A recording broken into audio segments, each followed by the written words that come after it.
ಸರಿಗಮಪ season 21 ಅಥವಾ 2025ರ ಸರಿಗಮಪ season ಏನಿದೆ, ಈ ಒಂದು ಸೀಸನ್ ನಲ್ಲಿ ಯಾರೆಲ್ಲ ಫಿನಾಲೆಗೆ ತಲುಪಿದ್ದಾರೆ ಮತ್ತು ಅವರ ಊರು ಯಾವುದು, ಅವರಿಗೆ ಅಟ್ ಪ್ರೆಸೆಂಟ್ ಅಲ್ಲಿ ಎಷ್ಟು ವರ್ಷ ವಯಸ್ಸಾಗಿದೆ, ಜೊತೆಗೆ ಇವರಲ್ಲಿ ಯಾರು ವಿನ್ನರ್ ಆಗ್ತಾರೆ, ಇದೆಲ್ಲದರ ಬಗ್ಗೆ ಈ ವಿಡಿಯೋದಲ್ಲಿ ಮಾತಾಡೋಣ. ಅದಕ್ಕೂ ಮೊದಲು ಚಾನಲ್ ಅನ್ನ ಸಬ್ಸ್ಕ್ರೈಬ್ ಮಾಡ್ಕೊಂಡಿಲ್ಲ ಅಂತ ಹೇಳಿದ್ರೆ ಎಲ್ಲರೂ ಕೂಡ ಈಗಲೇ ಚಾನಲ್ ಅನ್ನ ಸಬ್ಸ್ಕ್ರೈಬ್ ಮಾಡ್ಕೊಳ್ಳಿ. ಪಕ್ಕದಲ್ಲಿ ಒಂದು ನೋಟಿಫಿಕೇಶನ್ ಬೆಲ್ ಕೂಡ ಇರುತ್ತೆ, ಕ್ಲಿಕ್ ಮಾಡಿ ಆಲ್ ಅಂತ ಸೆಟ್ ಮಾಡಿ. ಸರಿಗಮಪ ಸೀಸನ್ 21 ಸೆಮಿಫಿನಾಲೆ ಮುಕ್ತಾಯವಾಗ್ತಾ ಇದ್ದ ಹಾಗೇನೆ ಭಾರಿ ಚರ್ಚೆನಲ್ಲಿತ್ತು ಈ ಒಂದು ಸೀಸನ್. ಯಾಕೆ ಅಂತ ಹೇಳಿದ್ರೆ ಸೆಮಿಫಿನಾಲೆನಲ್ಲಿ ಆದಂತಹ ಸೆಲೆಕ್ಷನ್, ಫಿನಾಲೆಗೆ ಯಾರನ್ನೆಲ್ಲ ಸೆಲೆಕ್ಟ್ ಮಾಡಿದಾರೋ ಅದರಲ್ಲಿ ಕೆಲವೊಂದಿಷ್ಟು ಸ್ಪರ್ಧಿಗಳ ಆಯ್ಕೆಯ ಬಗ್ಗೆ ಸಾಕಷ್ಟು ಅಸಮಾಧಾನವನ್ನ ವ್ಯಕ್ತಪಡಿಸ್ತಾ ಇದ್ರು ಸೋಷಿಯಲ್ ಮೀಡಿಯಾದಲ್ಲೂ ಕೂಡ. ಸೊ ಹೀಗಾಗಿನೇ ಸರಿಗಮಪ ಸೀಸನ್ 21 ಸಾಕಷ್ಟು ಚರ್ಚೆನಲ್ಲಂತೂ ಇತ್ತು.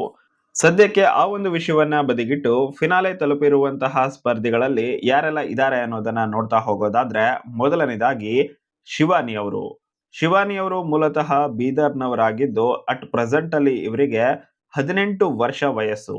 ಇನ್ನು ಬಾಳು ಬೆಳಗುಂದಿ ಇವರು ಮೂಲತಃ ಹಾವೇರಿಯವರು, ಅಟ್ ಪ್ರೆಸೆಂಟ್ ಅಲ್ಲಿ ಇವರಿಗೆ 24 ವರ್ಷ ವಯಸ್ಸು.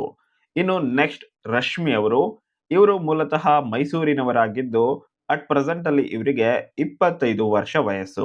ಇನ್ನು ಆರಾಧ್ಯ ರಾವ್, ಅಟ್ ಪ್ರೆಸೆಂಟ್ ಅಲ್ಲಿ ಇವರಿರೋದು ಬೆಂಗಳೂರಿನಲ್ಲಾದ್ರೂ ಇವರು ಮೂಲತಃ ಉಡುಪಿಯವರು ಅನ್ನುವಂತಹ ಮಾಹಿತಿ ಇದೆ. ಅಟ್ ಪ್ರೆಸೆಂಟ್ ಅಲ್ಲಿ ಇವರಿಗೆ 10 ವರ್ಷ ವಯಸ್ಸು. ಫಿನಾಲೆ ತಲುಪಿರುವಂತಹ ಸ್ಪರ್ಧಿಗಳಲ್ಲಿ ಇವರೇನೆ ಅತ್ಯಂತ ಕಿರಿಯ ಸ್ಪರ್ಧಿ ಅಂತ ಹೇಳಬಹುದು, ಕೇವಲ 10 ವರ್ಷ ವಯಸ್ಸು ಇವರಿಗೆ.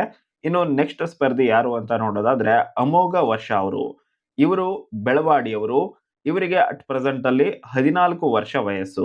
ಆರಾಧ್ಯ ರಾವ್ ಅವರನ್ನ ಹೊರತುಪಡಿಸಿದ್ರೆ ಅತ್ಯಂತ ಕಿರಿಯ ಸ್ಪರ್ಧಿ ಇವರೇನೆ. ಇವರಾದ ನಂತರ ಕೊನೆಯದಾಗಿ ಸೆಲೆಕ್ಟ್ ಆಗಿರುವಂತಹ ದ್ಯಾಮೇಶ್ ಇವರು ಕಾರಟಗಿ ಅಟ್ ಪ್ರೆಸೆಂಟ್ ಅಲ್ಲಿ ಇವರಿಗೆ 25 ವರ್ಷ ವಯಸ್ಸು.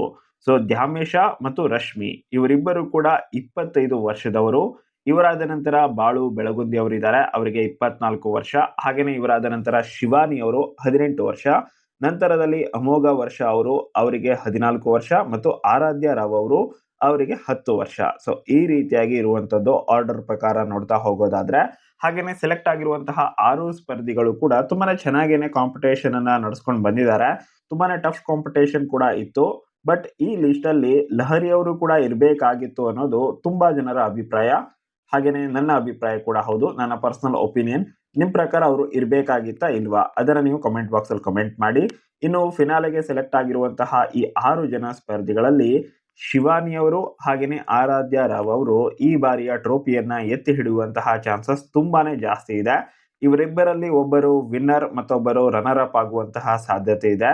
ಅಥವಾ ಬಾಳು ಬೆಳಗುಂದಿ ಅವರಿಗೆ ಇರುವಂತಹ ಫ್ಯಾನ್ಸ್ ಫಾಲೋಯಿಂಗ್ ಗೆ ಹರ್ಟ್ ಮಾಡಬಾರ್ದು, ಅದೇ ರೀತಿಯಾಗಿ ಏನಾದ್ರು ಮಾಡಿದ್ರೆ ಶೋಗೆ ಏನಾದ್ರು ಎಫೆಕ್ಟ್ ಆಗಬಹುದು ಅಂತ ಹೇಳಿ ಜಿ ಕನ್ನಡದವ್ರು ಏನಾದ್ರು ಓವರ್ ಥಿಂಕ್ ಮಾಡಿ ಬಾಳು ಬೆಳಗುಂದಿ ಅವರನ್ನ ವಿನ್ ಮಾಡಿಸಬಹುದೇನೋ.